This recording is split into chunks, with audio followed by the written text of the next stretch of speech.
Hi, I'm Marty Nemko. This is a series of essays I've written for writers, but the first one is on reading, which should be particularly of interest to everybody who's a reader, but also as a writer to get a sense of what I think readers should be looking for. On reading. The satisfied reader ever curates, page by page.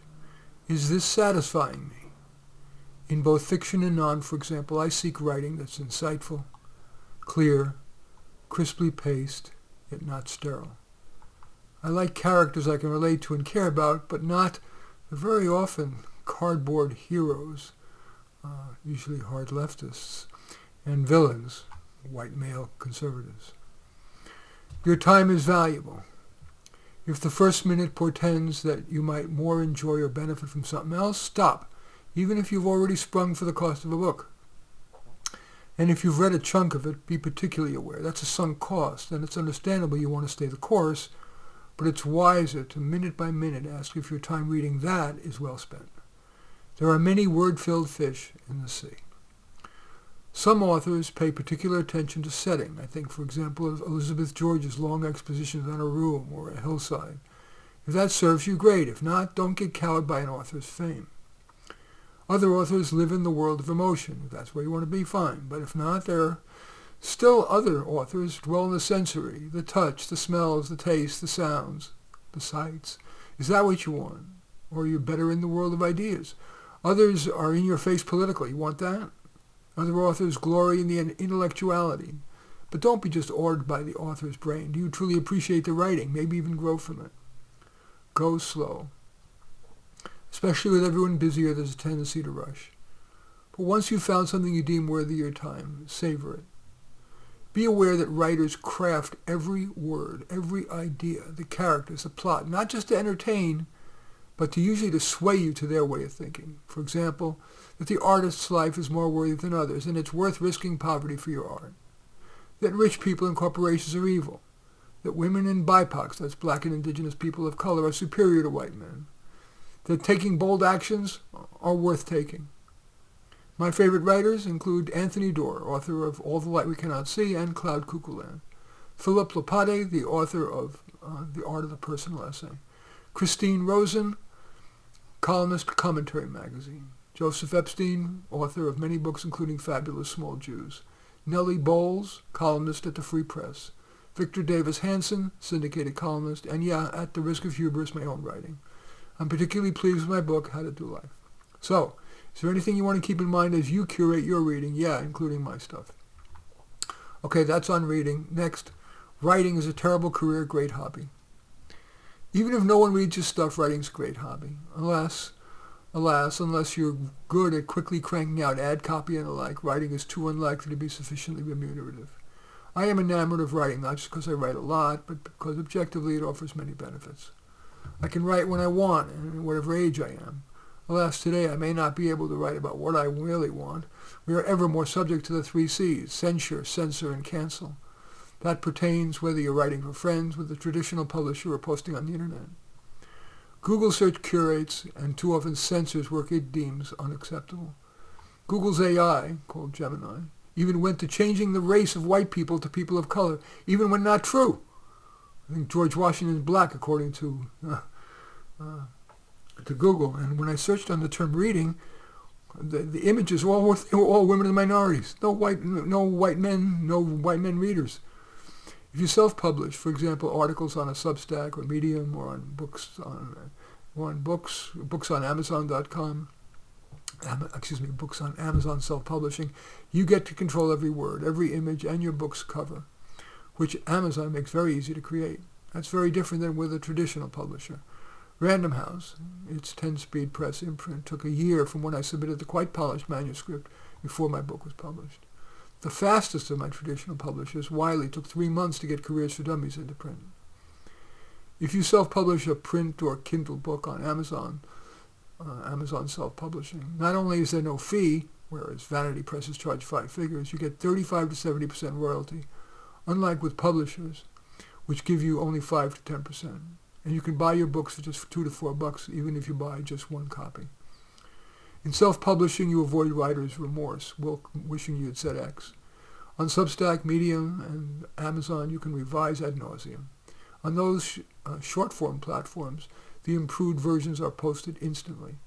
On Amazon, your revised book is available in just one day. What's key to remember is that unless you're a celebrity or a fiendish marketer with a big platform, you will sell very few books. You must take pleasure in the creation, the endless, not life or death, problems to solve, the pleasurable revision process in which you find myriad improvements, and that moment, and it is just a moment, of self-satisfaction when your writing is published. So, write on. That's writing, world's worst hobby, world's best hobby, worst career. On creating a short story. True, every writer's process is different, but here's mine. What's a novel's premise? Well, what pops to mind as I was writing this was the last pure race person. The year is 2060, and everyone's come to believe that mixed is better. I have to make the protagonist relatable, but not a cliché. That usually means giving him one flaw that readers will scoff at but still like him. For example, even though it's 2060, our character here is addicted to his great-grandparents' music, the Carpenters, Barry Manilow, Johnny Mathis. Note, the magic number is 3, not too much to bore, not too few to convince. I need to give him a problem. I'd likely choose a common yet thorny one, finding someone to marry. Because it's 2060, it feels more fun to make it a 2-year term rather than a lifetime marriage. I need to set up impediments of increasingly difficulty for my protagonist, so I might have him place an ad on AImatch.com, Nanogram 9.0, the latest Instagram. He'd write something clever, but it would fail. Then he might walk around places with lots of single women wearing a clever sandwich board. Fail. And now at the moment of truth, I don't like Deus Machina. The dream girl just pops into his life like the pizza deliverer. If I were in a good mood, he would succeed with his last effort. It might be personalized letters to every cute girl at Harvard. If I was in a bad mood, I'd have those letters ghosted except for a couple snarky rejections. I like ambiguous or surprising endings, like our hero ends up getting an AI dog.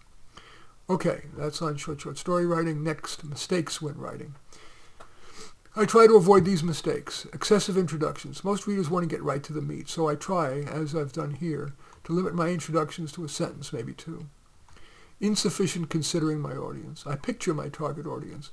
What would they find useful or interesting they don't already know? How formal should I be? Usually not very. Saying too much. Less is usually more. As I write, I'm thinking concision. Does my core reader need to know this? Want to know this? With how much explanation? Would that be too much detail? For example, describing an uncommon situation. Do not pad to increase your work's perceived gravitas. Write every important idea crisply and no more. Writing to impress. My goal is for most readers to not have to reread a single sentence. I keep my sentences short. Sometimes I'll use a less common word if it's significantly more accurate, but will often sacrifice a bit of nuance to ensure that most of my readers will understand the word, as well as not think me pretentious. Wordiness. Every unimportant word or phrase dilutes. Yes, it may add something, but often at too great a risk of boring the reader. Insufficiently clear, logical, and crisp. This is critical to avoid. If crisp logic doesn't come easily to you, try talking into your phone's voice recorder, imagining that you're explaining to a 6th grader.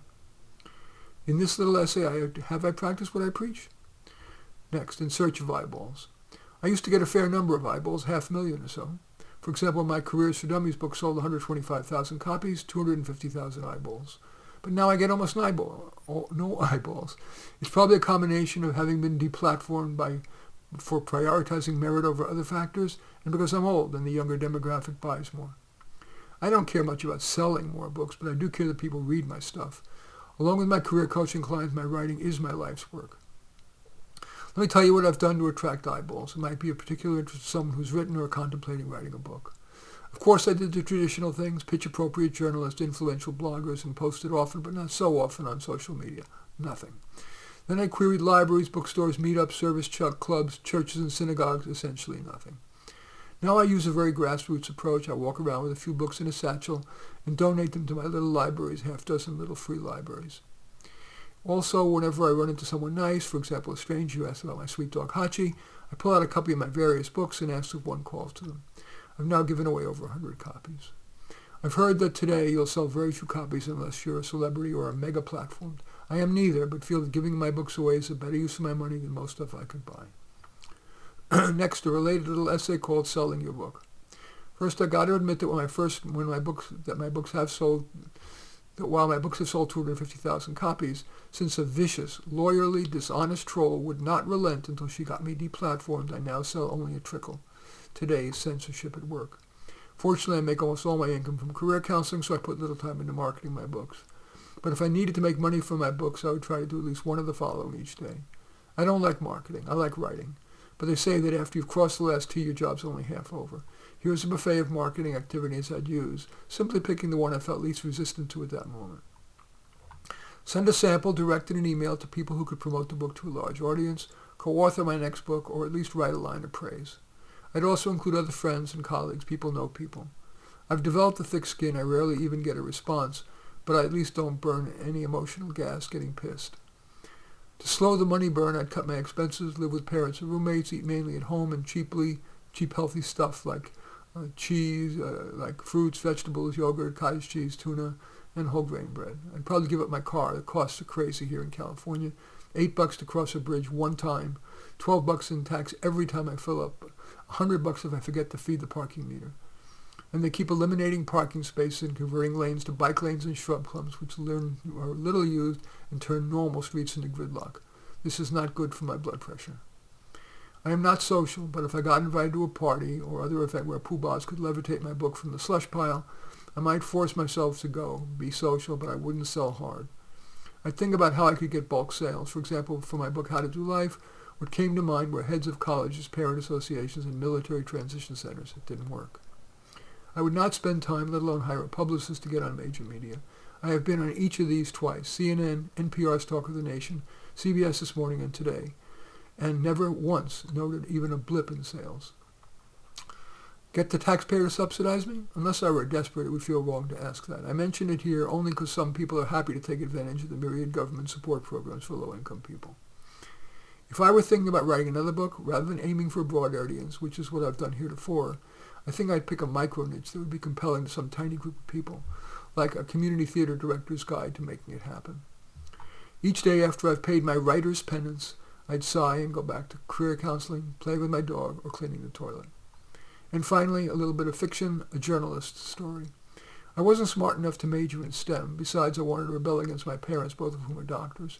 Most doctors are conservative, So I double majored in journalism and sociology and wrote the in-your-face column in the student newspaper. My clips got me a job for the Peoria Trumpeter and then at the Denver Roundup.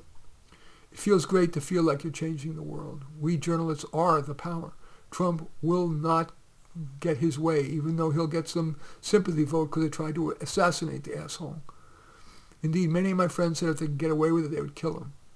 So they know we do the next best thing. Non-stop assault him until he gets that heart attack and resigns or just leaves the presidency in ignominy. And he will do so. Like they taught us in journalism school, quoting from the famous book, Rules for Radicals, Whatever It Takes. I am proud. My parents are proud of me. My friends are proud of me. My parents are not.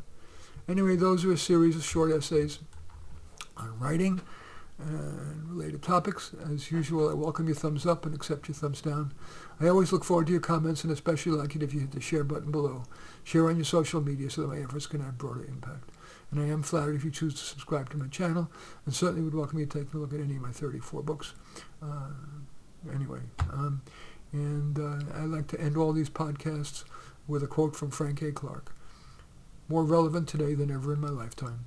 We find comfort among those who agree with us, growth among those who don't.